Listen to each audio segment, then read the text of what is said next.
How many times have you chosen the flicker of instant pleasure over the quiet, uncomfortable truth of who you really are? Think about it. A swipe on your phone, a bite of something sweet, a laugh at a mindless video. These are the crumbs you gather, day after day, while something deeper slips through your fingers. You feel it, don't you? That nagging pull, that whisper beneath the noise, telling you there's more to life than this endless chase. And yet, here you are, running after the next hit of joy, the next distraction, as if it could ever fill the void. Let me ask you this. When was the last time you stopped, truly stopped, and faced yourself without a screen or a snack to soften the blow? The modern world has laid out a banquet of pleasures for you, a glittering table of temptations designed to keep you seated, satisfied, and silent. It's a brutal truth, one we rarely dare to voice. Every click, every indulgence, every moment you surrender to the easy path is a piece of your freedom traded away. You're not just scrolling through feeds or binging on shows. You're handing over your time, your attention, your very soul to a machine that thrives on your distraction. And the worst part, you've been taught to call it happiness.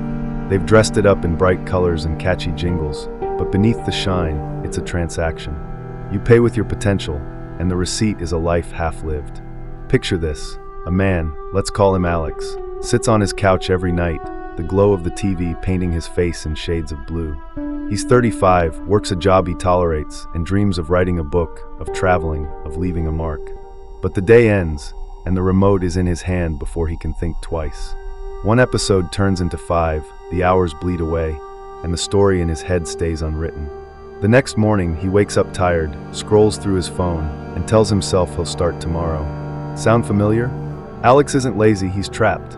Trapped by a world that offers him escape instead of courage, comfort instead of growth. His dreams don't die with a bang. They fade in the hum of a streaming service, drowned out by ads for things he doesn't need. This is the hidden price of pleasure. It doesn't just take your time, it steals your fire.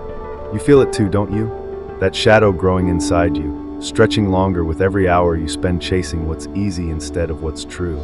I'm talking to you, right now, wherever you are. Maybe you're reading this on your phone, tempted to swipe away the moment it gets heavy. Don't. Stay with me. Look at your life, really look at it. What have you traded for that last burst of laughter, that fleeting rush of dopamine? A conversation you didn't have, a risk you didn't take, a quiet moment you filled with noise because silence felt too raw. This isn't a lecture, it's a mirror, and what you see in it is up to you. The chase for pleasure is a siren song, beautiful and deadly. It promises you everything, relief, joy, a break from the grind, but delivers nothing that lasts. You laugh, you scroll, you eat, and then what? The screen goes dark, the plate is empty, and you're still you, only a little less alive, a little more numb. It's a cycle, a trap, a slow bleed of everything that makes you human. And the world cheers you on, because a distracted mind doesn't ask questions. A sated body doesn't fight. Aldous Huxley saw it coming.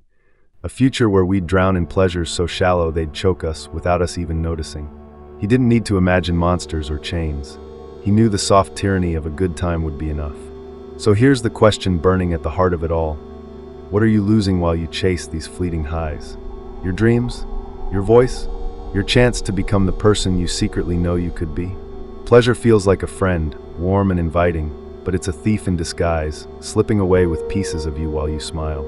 And the tragedy, the gut-punching, heart-wrenching tragedy, is that you let it happen. Every day you choose it, but you don't have to. You're still here, still breathing, still capable of turning away from the banquet and stepping into the wild, messy, beautiful unknown. The price of pleasure is steep, but the cost of waking up might just be worth it. Are you ready to find out? People feel happy because they don't know what they've lost. Aldous Huxley wrote those words decades ago, peering into a future that's now our present, and they cut deeper than any blade. Happiness, that sacred word we chase like a golden mirage. What if it's a lie? Not the raw, wild joy of a life fully lived, but the cheap, shiny version they sell you every day. The kind that comes in a notification ping, a sugar rush, a perfectly curated feed. Huxley saw it coming.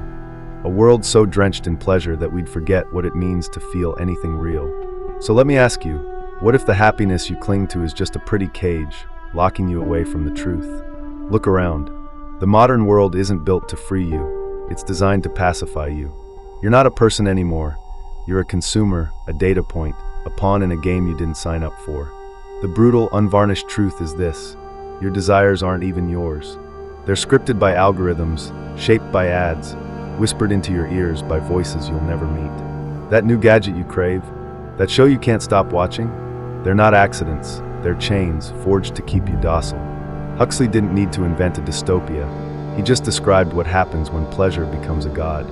In his Brave New World, people traded their humanity for comfort, and we're doing the same, one swipe at a time. What's the cost of this illusion?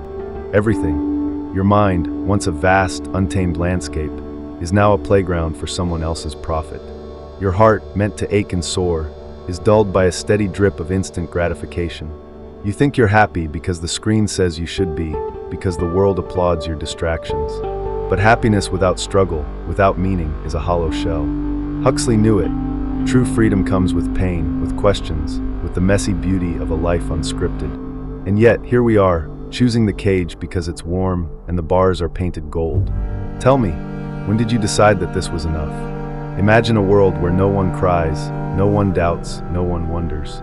That's what Huxley warned us about. A paradise so perfect it's a prison. No wars, no hunger, just endless soma, a drug to numb the soul. Sound familiar?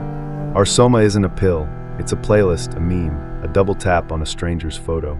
We've built his nightmare, brick by brick, and called it progress. The screens glow brighter, the snacks taste sweeter, and the questions get quieter. Why fight when you can scroll? Why feel when you can forget? This is the genius of the trap. It doesn't need force. It seduces you, lures you in with promises of ease, and locks the door while you're still smiling. And here's the kicker, the part that should shake you to your core. You're complicit. You're not a victim of this world, you're a participant.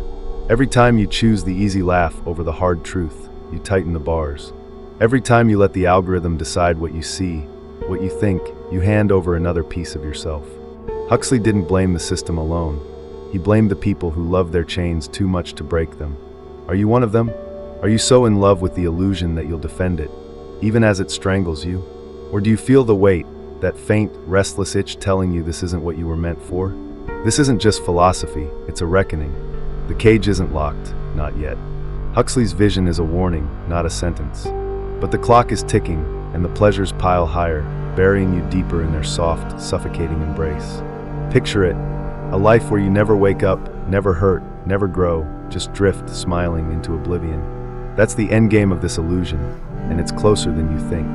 The world doesn't care if you're free, it cares if you're quiet. And you've been quiet too long. So what's it going to be? Will you keep sipping the sweet poison, or will you spit it out and demand something real? Huxley knew the stakes. Now it's your turn to decide. Let me tell you about Sarah. She was 28, a rising star at her marketing firm, the kind of person who posted sunlit selfies from exotic vacations and captioned them with hashtags like #blessed. Her life looked perfect, a sleek car, a wardrobe to envy, a social media feed that sparkled. But late at night, when the likes stopped rolling in and the wine glass sat empty, she'd stare at the ceiling and feel nothing. Years of chasing status, the next promotion, the next trip, the next shiny thing had left her hollow. One day, she found an old journal from her college years, filled with dreams of painting, of building something meaningful. She hadn't touched a brush in a decade. That's when it hit her. The price of her pleasures wasn't just time, it was her soul. Sound familiar? Look at your own life, reader. What have you traded for that last fleeting thrill? Here's the brutal truth. Pleasure isn't a gift, it's a drug. And like any drug, it hooks you fast and leaves you empty. You chase it because it feels good, because it drowns out the noise in your head, but every hit costs you more than you realize. It's not just the hours scrolling or the money spent, it's the pieces of yourself you lose along the way. Your curiosity, dulled by endless feeds. Your courage, buried under layers of comfort.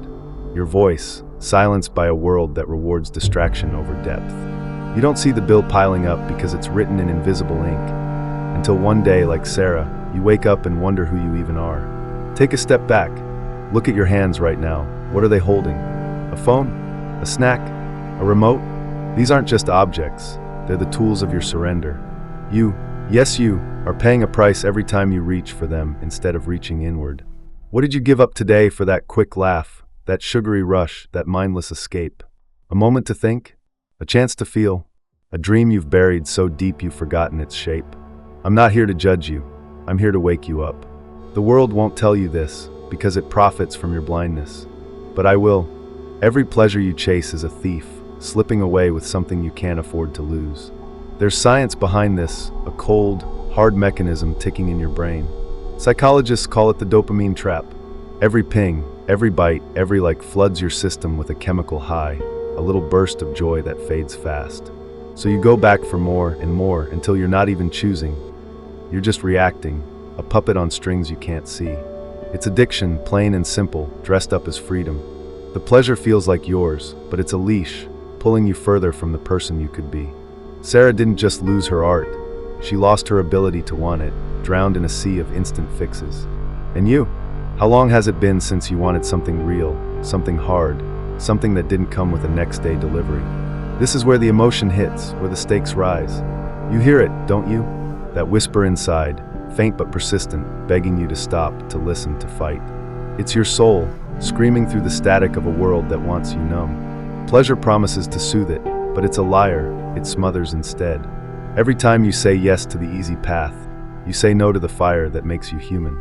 And the longer you wait, the quieter that whisper gets, until one day it's gone, and you're left with nothing but echoes of a life you didn't live. Sarah felt it, staring at that journal, tears staining the pages she'd abandoned. Don't let that be you. Don't let the price of pleasure be everything you are. The world doesn't care if you pay this cost, it thrives on it. Huxley saw it. A society so obsessed with feeling good that it forgets to feel at all. But you're not a statistic, not a cog in their machine. You're here, reading this, because something in you resists. So what's it going to cost you to keep going like this? Another year? Another decade? Your whole damn life? The price is steep, and it's rising every day you let pleasure win. But here's the flip side, the spark in the dark. You can stop paying it. Right now. You can turn away from the trap and face the raw, messy truth of who you are. It won't be easy, but it'll be yours. Are you ready to see the bill and tear it up? What if pain isn't your enemy, but your only true teacher?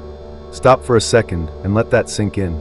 You've spent so long running from it, numbing it with screens, drowning it in noise, burying it under layers of comfort, that you've forgotten what it's here for. What if the ache you avoid, the sting you fear, is the very thing that could set you free? Huxley painted a world where pain was erased, where every discomfort was smoothed over with a pill or a pleasure, and he showed us the cost, a life without depth, without soul. But you're not there yet. You still have a choice. So tell me, are you brave enough to let pain wake you up?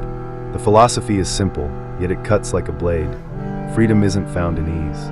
It's forged in struggle, carved out of the moments you dare to face what hurts. Pleasure keeps you asleep, a soft blanket over your eyes, but pain rips it away and forces you to see. Friedrich Nietzsche knew this when he wrote, "That which does not kill me makes me stronger." It's not a platitude, it's a battle cry. Huxley's brave new world offered a paradise without suffering, but it was a lie, a sterile shell of existence. Real strength, real life, comes from the fire you walk through, not the cushions you sink into. And here's the kicker. You've been avoiding that fire your whole life, trading it for a flicker of warmth that fades by morning. Think of James. He was 40, a man who'd spent years tethered to his phone, scrolling through endless feeds to escape the gnawing discontent of a job he hated. One day, he deleted the apps, all of them, and the silence hit him like a storm. No likes, no notifications, just him and his thoughts. It hurt. The boredom, the restlessness, the sudden weight of his own life. It was unbearable at first. But in that pain, he found something, time. Time to write music, something he'd abandoned in his 20s. The first notes were clumsy, the process agonizing, but they were his. 6 months later, he played his first gig, hands shaking, heart pounding, alive in a way he hadn't been in years. Pain didn't break him, it built him. What could it build for you? I'm talking to you now, listener. Yes, you sitting there, maybe tempted to close this and scroll for something easier. Don't. Stay with me. You felt it too. The discomfort you push away, the questions you dodge, the dreams you've let gather dust because chasing them would mean risking failure, rejection, hurt. But what if that hurt is the key? What if the chains you wear, the ones forged from likes and laughs and late-night snacks, only break when you're willing to bleed a little? You're not weak for feeling pain. You're weak for hiding from it. James didn't hide. He stepped into the storm and came out stronger. You can too. Are you ready? This is where it gets real, where the stakes climb higher. Pleasure is a coward's game. It promises safety but delivers stagnation. Pain is the warrior's path, It demands everything and gives you back yourself. Huxley's world feared it, banished it, and lost its humanity in the process. But you're not in that world, not fully, not yet. You still have the chance to choose the hard road, the one that stings and scars but leads somewhere true. It's not about suffering for suffering's sake, it's about waking up. Every tear, every doubt, every moment you face the raw edge of life is a step out of the cage. And oh, how sweet that freedom tastes when you've earned it through fire. So here's the challenge, the call that echoes through these words: stop running. Turn around and look at what you've been avoiding. That fear of failure, that ache of loneliness, that quiet regret you drown in noise, they're not here to destroy you, they're here to save you. James found his music in the silence he once feared. Sarah, from the last chapter, found her art in the emptiness she finally faced. And you, what will you find when you stop numbing and start feeling? It'll hurt, yes.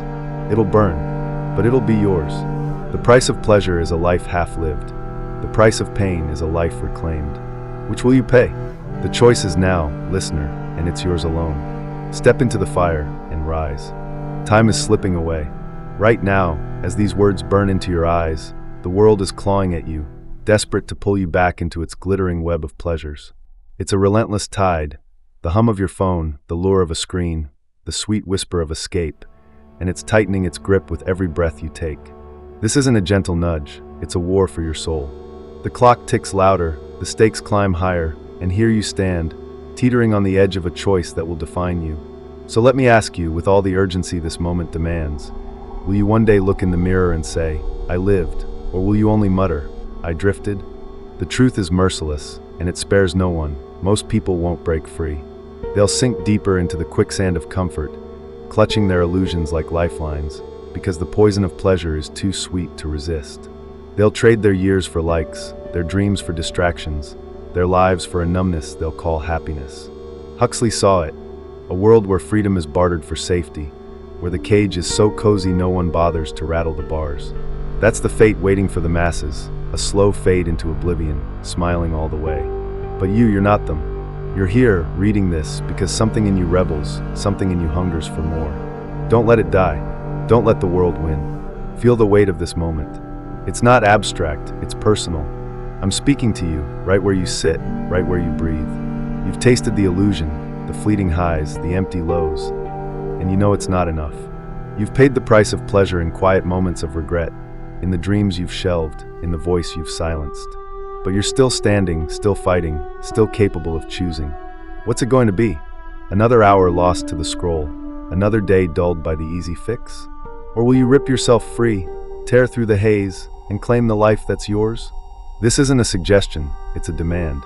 The world doesn't care if you wake up, but I do. You should too. Picture the cost if you don't. Years from now, you're older, grayer, staring at a life that slipped through your fingers. The chances you didn't take, the words you didn't say, the person you didn't become, all traded for what? A few laughs? A full stomach? A feed of strangers' lives? That's the brutal reality of staying asleep. It's not just a loss, it's a betrayal of everything you could be. Huxley's warning wasn't fiction. It's a mirror, and it's reflecting you right now. The soma of our age, the endless stream of pleasures, is pulling you under, and it won't stop unless you do. Will you let it? Will you let your story end as a footnote in someone else's algorithm? But here's the fire, the spark that can light your way out. You're not powerless. You're not a victim. You're a force, a soul, a flame that's been dimmed but never snuffed out. Sarah found her art in the wreckage of her distractions. James found his music in the silence he once feared. And you can find yourself too, but only if you choose the harder path. It's not about rejecting pleasure entirely. It's about refusing to let it own you. It's about stepping into the chaos, the uncertainty, the raw beauty of a life unscripted. That's where truth lives, not in the glow of a screen, but in the grit of your own hands, shaping something real. This is your moment, reader. The world is loud, cruel, and dazzling, but it's not stronger than you. Leave the illusions behind, the cheap thrills, the hollow highs, and pay the price for something greater. It'll cost you comfort, it'll cost you ease, but it'll give you back your life. Stand up, turn off the noise, look inside and ask, who am I when the distractions fade? Then fight for that person. Fight with every ounce of will you have, because no one else will. Huxley's world is here, knocking at your door, but you don't have to let it in. Choose truth. Choose yourself. Step into this wild, messy, glorious unknown and live.